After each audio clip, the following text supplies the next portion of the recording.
ભરૂચના ઝઘડિયા સારસા ગામ તરફ જતા મુખ્ય માર્ગ પર ચોમાસાની શરૂઆતથી જ મસમોટા ખાડા પડેલા હતા. અહીંથી પસાર થતા વાહનો માટે સતત અકસ્માતનો ભય હતો.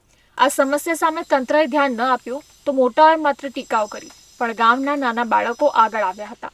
શાળા જઈ રહેલા બાળકોનો અકસ્માત અટકે એ માટે તેમણે રસ્તાના ખાડા પોતે પૂર્યા હતા. રસ્તાની સફાઈ કરીને માટી અને પથ્થર નાખી તેમણે ખાડા સમતળ કર્યા હતા. આ પ્રકારની કામગીરી દેશના ભવિષ્યના નાગરિકોની સમજદારી દર્શાવે છે, પણ તંત્ર માટે સવાલ ઊભો કરે છે કે જે કામ બાળકો કરી શકે છે તે મોટું તંત્ર કેમ નહીં. અમે સારસા ગામના નિવાસી છીએ અને આજે અમે ટ્યુશન અને સ્કૂલથી આવતા હતા ત્યારે આ ખાડામાં એક મોટી ગાડી ફસાઈ ગઈ હતી. તેથી અમે તે ખાડાને ગાડીને ત્યાંથી કાઢી અને આ ખાડો પૂરવામાં લાગી ગયા અને આ ખાડો પૂરવાનું કંઈ જલ્દીથી નિરાકરણ લાવો.